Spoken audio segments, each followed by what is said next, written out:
what's next for you at work? Hello and welcome to the Smart Cookie, the podcast where we discuss an eclectic mix of ideas, tips, and strategies that will hopefully inspire you and help you navigate challenges at work. I'm your host, Vrushali Haldipur. I'm a journalist and marketing director who's worked with some of the biggest names in the media, agency, and technology industries. I'm always on the lookout for creative ideas and new ways of thinking.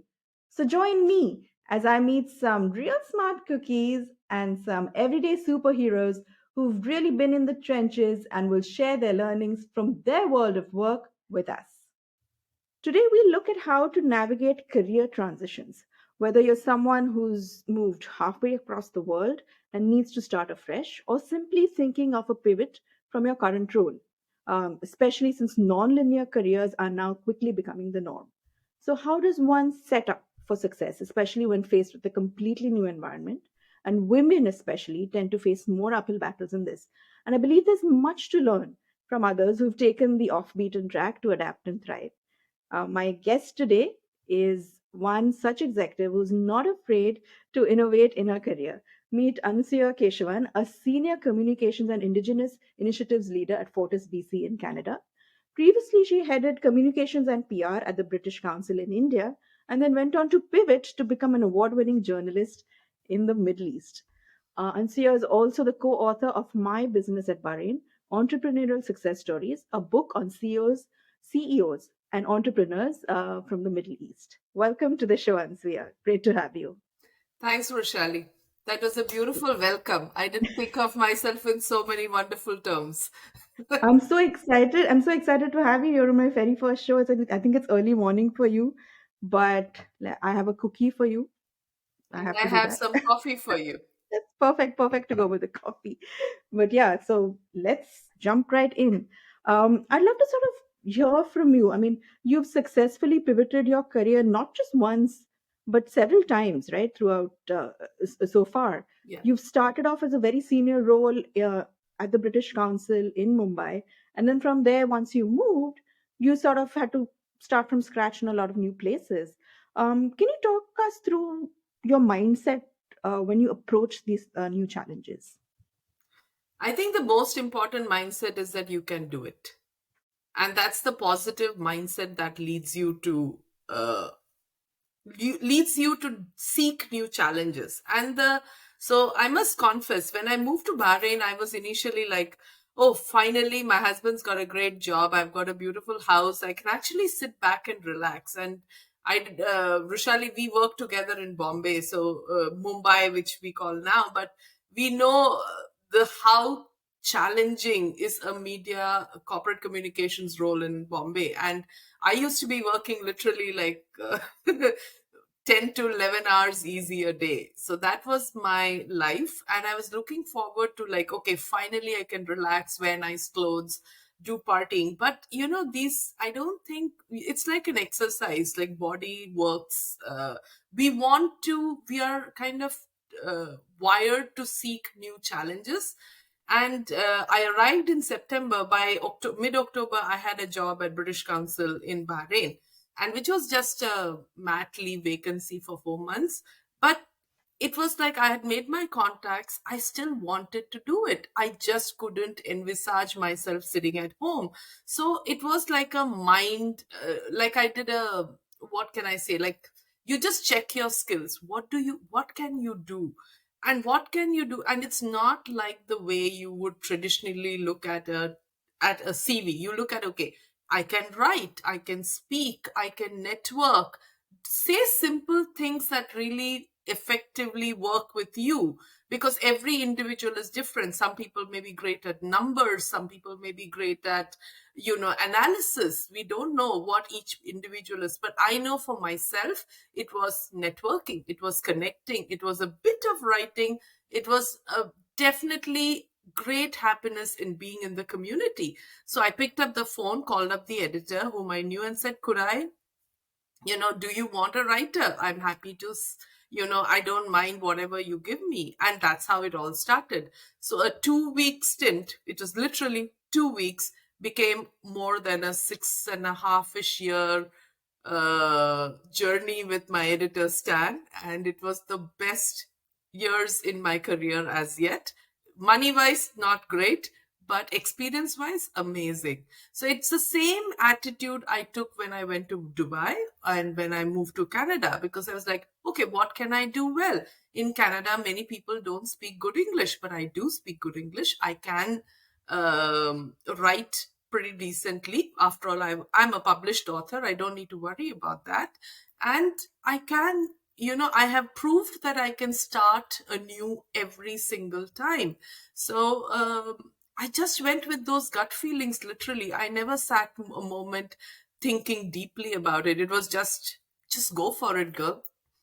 Yeah, that's the attitude. As you move to Canada, and you must have seen, um, the skills based hiring is what's really important right now. In fact, even if you have a PhD, at some point you are expected to sort of upskill at any stage in your career. Have you sort of seen that work out in your experience as well? Oh, yes. Honestly, I have friends who have PhDs and have found that a handicap because you are seen as overqualified. I have seen the new trend that is there with the younger generation and the way our organizations work is to kind of groom people into their style, because what you learn in university, or in fact, I would suggest people should do way more.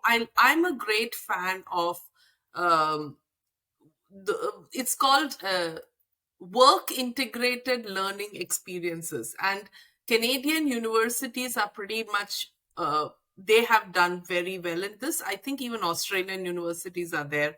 I'm not sure about it, but I was one of those lucky people who have benefited from that. So when I came to Canada, it was extremely difficult to get anything. I think for 6 months I struggled.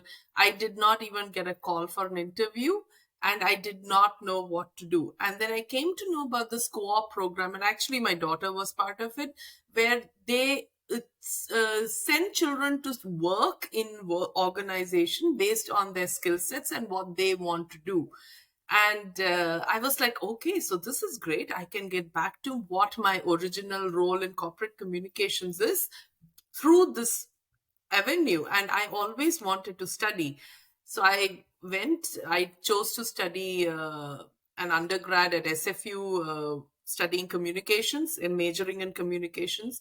The great thing was I was not after marks, I was after studying, and I was really keen to learn what is the Canadian style of writing is, what Yeah, kind of, how do people interact with each other, what's the chemistry, what works, what doesn't. And I picked and chose courses what I really liked, like conflict management. I liked market research, things that, and then media, and also critically assessing like an advertisement and things like that. So I picked up those kind of courses. I did tremendously well, um, and I got a co-op. Writing, web writing, and technical safety. I don't think degrees are the way to move ahead in life. But the one thing that I would say is constantly you need to work on yourself. Do not rest on your laurels that you had back home, you had back somewhere. So in this process, last 2 years, I have taken about four little, and you don't need these fancy certifications. You can just absolutely. go on LinkedIn Learning. You can find Yeah. YouTubes. Go ahead, keep learning. Yeah. How necessary, how important is it for us to really bring our authentic selves to work these days, especially when we're working in a very global sort of environment, and we've all had origins in different parts of the world. So how do you bring those that identity to work? You can do it in multiple ways. For me, authenticity is very powerful, and I always advocate for it. I do not believe in fact, I believe I have not done enough. Sometimes, as I, of course, mature and grow, and that insecurity of being me has reduced. Probably, and I feel very sad that like Indian women have let gone of. I remember I used to love wearing a sari to work Yeah. because saris was so. It's such fantastic because it was everything. It was colorful. It was formal. It was you. Yeah. everything in one go. And I loved wearing saris when I work. And I'm surprised to hear today that a lot of women in India don't wear. They have ditched saris to wearing business suits, and we really don't look good in business suits. A lot of people do, but I feel we look so elegant in. I'm old fashioned. Let's leave it there. Yeah. Uh, so Yeah. when you come to a foreign country and I realize, especially I have worked with indigenous people now for few years and I have been communicating with them. I have friends in their circle and they have actually taught me to respect my own indigeneity, my own indigenousness. So one thing I insisted upon when I came here or when I was anywhere is I would not reduce my name. I would keep it. And my daughter, she's got a difficult name. Her name is Madhavi. She came home and she was 10 when she joined and she was like very upset. Like, what happened? Nobody knows how to pronounce my name. And I said, so that's not a big deal. Find something which rhymes with your name or uh, Yeah.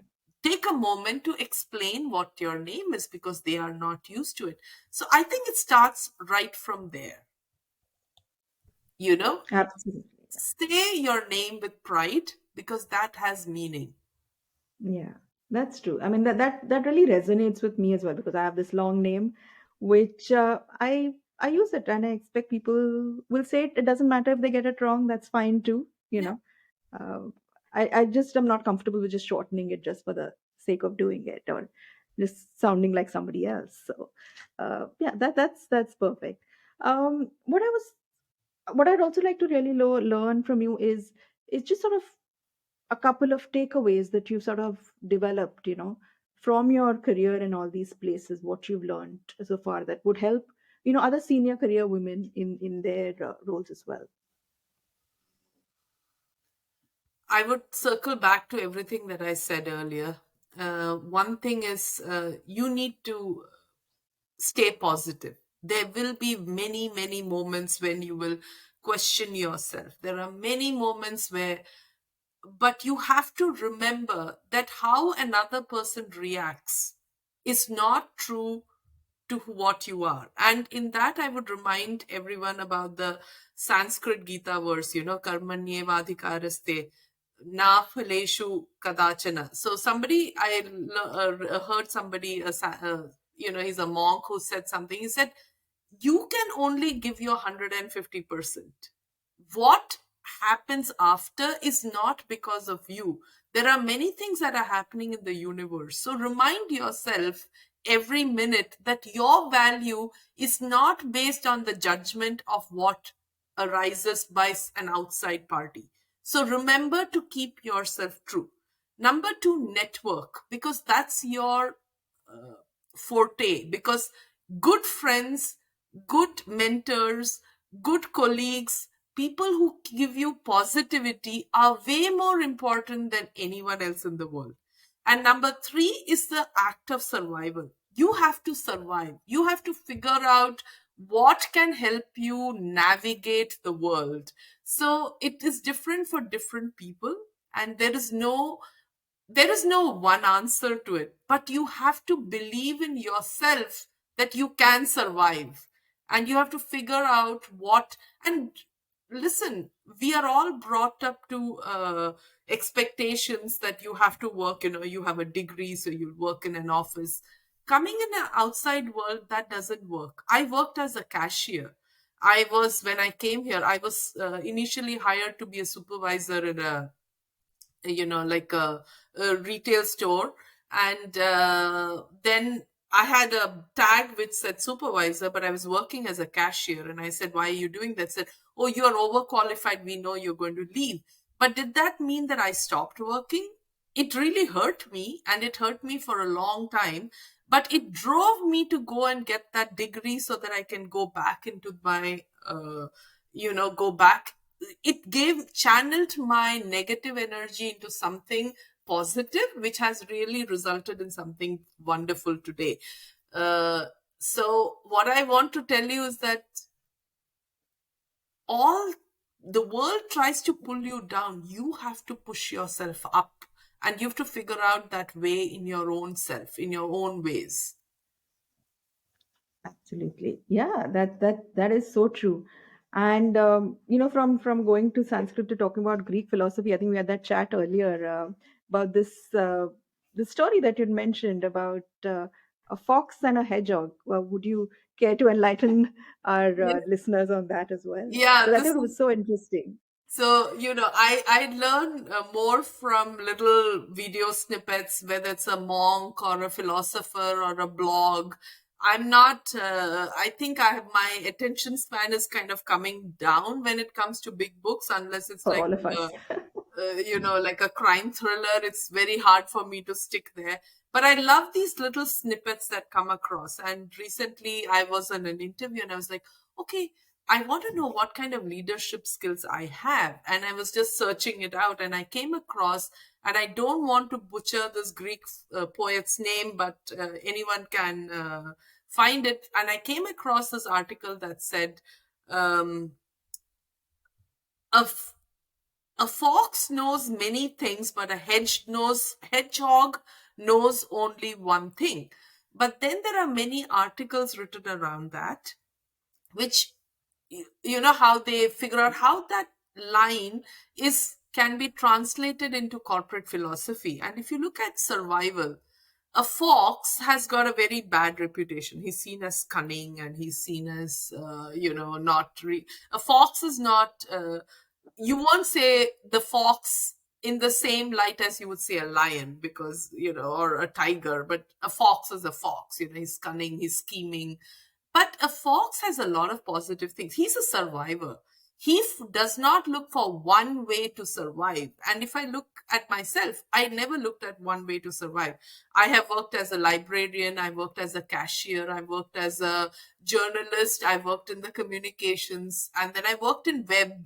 I was doing web writing and I learned how to code to do my web work. And I did that at the age of 47 or 48. And so you do different things to survive and do well.